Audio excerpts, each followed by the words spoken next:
and welcome back to another car conversation. Happy Motivational Monday to each and every one of you.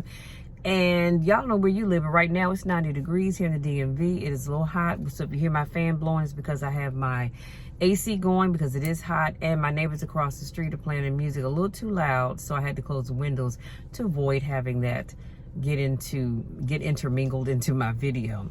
So before I get started, y'all, I want to show you what I found at Five Below on yesterday. Now, if you're like me, I always use the calculator on my phone, but sometimes I just don't want to do that. And so as I was in Five Below, y'all found this calculator. How stinking cute is that? They had it in purple, but my sister liked the purple one. So I said, well, you take the purple, I'll get the blue. But I love the raised, look at this, the raised buttons on here. Absolutely love, love, love it. And I have actually been using it. Now, let's jump into today's topic, which is 6 signs it could be time for you to change your life.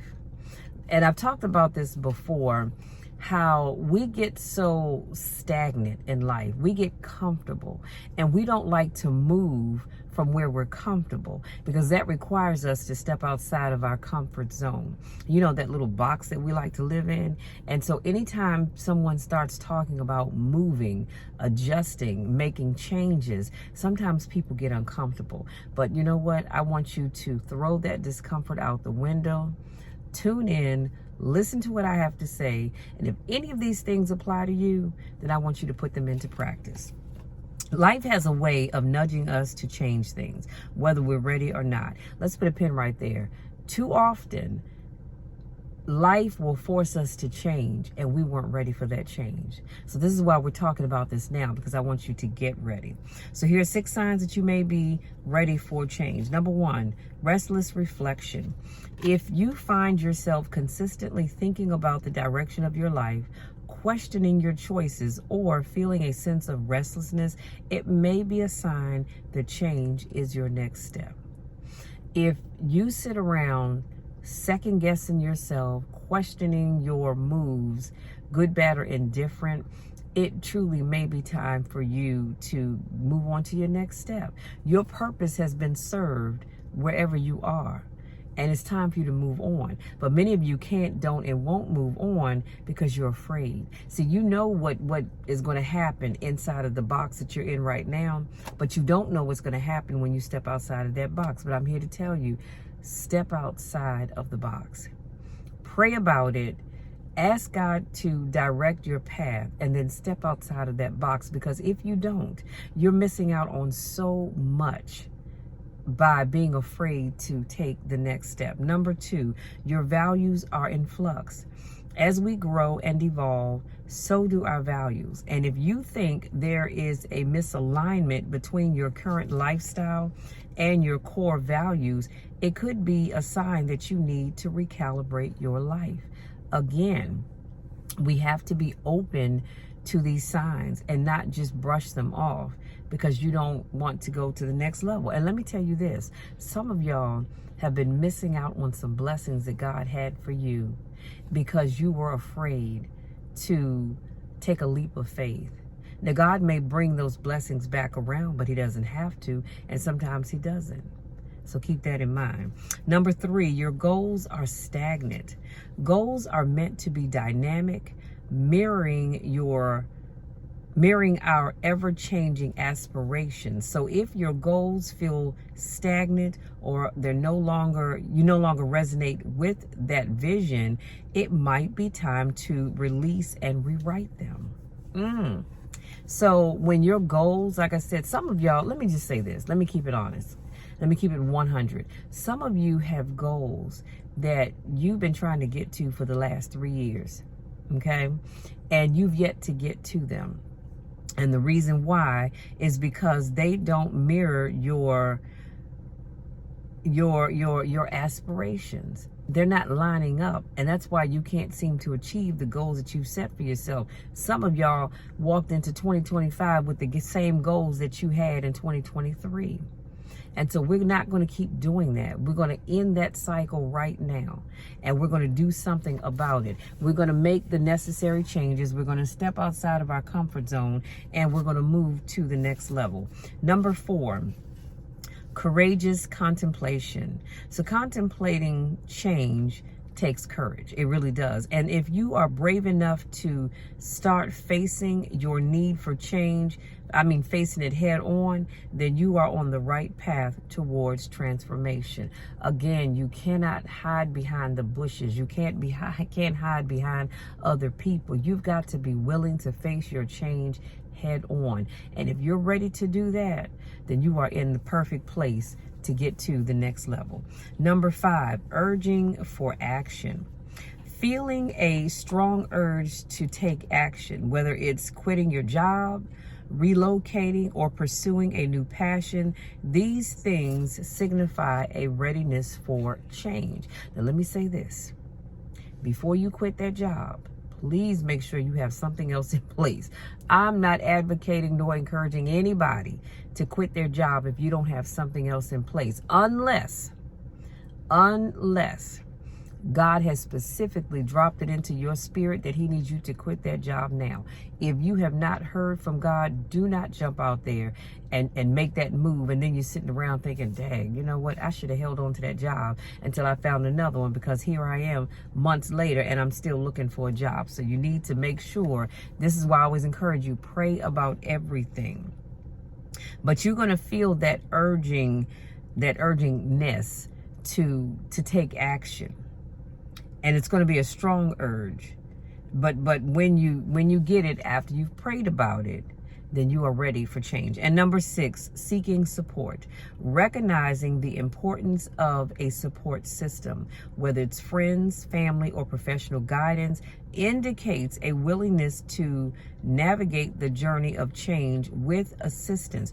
You don't have to do it alone. And that's what I want you to remember. You don't have to do it alone. Remember, our topic is signs that it could be time for you to change your life. And oftentimes we get stuck because we're afraid. We're afraid of the unknown. We're afraid of so many things. But I want you to remember, you don't have to do this alone. You do not have to do it alone. You need, and this is why I encourage people all the time, have an inner circle.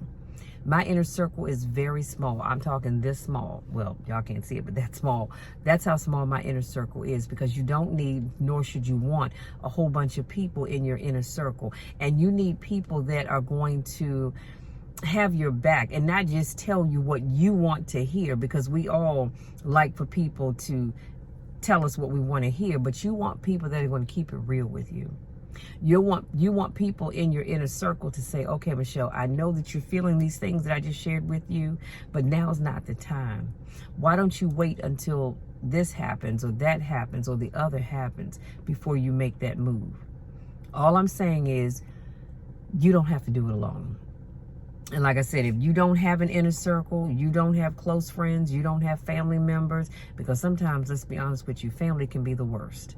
Sometimes family can be the worst, and they give the worst advice. So you need to be careful about who you're taking advice from. But like I said, if you need somebody to talk to, you know that you can always reach out to me.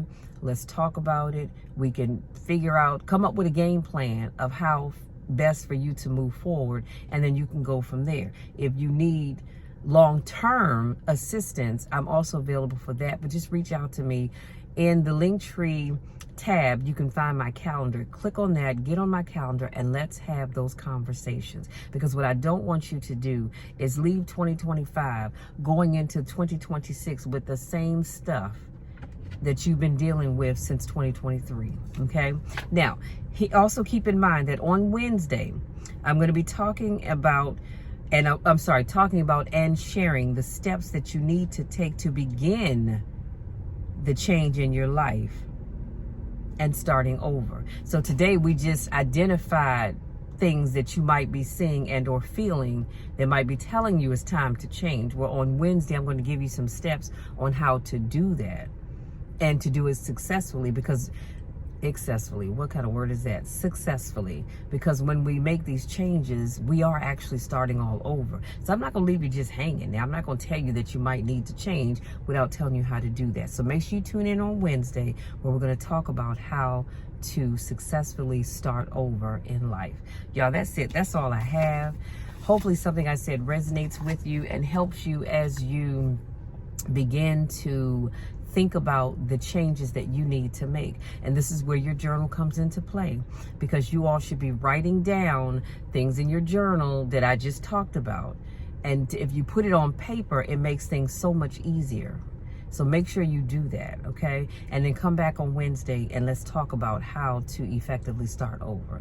Now, having said that, you guys, if you're new to my channel, I want to say welcome. Thank you so much for joining me. If this is not your first rodeo, welcome back. You know I miss you when I don't get a chance to see you. And I know somebody's always thinking, well, Michelle, you don't even know us. You're right, I don't. Many of you I don't know, I've never met, and I probably never will get a chance to meet. But guess what, y'all? I love you anyhow. I love you, and this is why I do what I do, because I want you to succeed. I want you to get unstuck. I want you to be the best you that you can be. Because you are, believe it or not, you are a role model for somebody. You may not know it, but somebody out here is watching you, so you can't fail. Because you're going to let that person down. They look at you in the highest regard. They want to be like you in a sense that they want to be a leader. They want to take charge. They want to get their lives together. So if I don't encourage you, how are you going to be able to encourage others? See how the cycle works? Now, you all know the drill, and you definitely know the spiel. I love you all to the moon and back, and there's nothing, and I mean absolutely nothing that you can ever do to change it, because I love you all too much to give up on you and not to do what I do.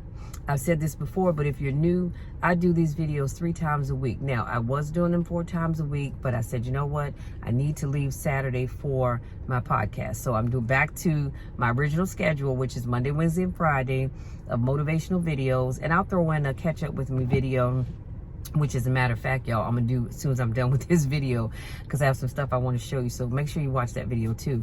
But I'm back to doing these videos, and there are times where I truly just don't feel like it. I don't have the energy. I don't even have the desire, because I'm not feeling motivated. So I'm thinking, Lord, why do I have to motivate other people? But then he reminded me, Michelle, what you do is not for you. It's for the people that watch your videos. It's for the people that send you those messages, inbox messages, text messages saying, Michelle, you know what? I love your videos. I've always looked forward to watching what you have to put out, because you inspire me, you motivate me in so many ways. Thank you so much for what you do. So that's why I do what I do, even when I don't feel like it, which is why you have to do what you need to do, even when you don't feel like it. Do it anyway, because the outcome is going to be worth it. Now, I want to leave you with this thought. Continue to pray for me, because I'm definitely going to continue to pray for you, and watch God change things. I love you all. We'll talk again on Wednesday.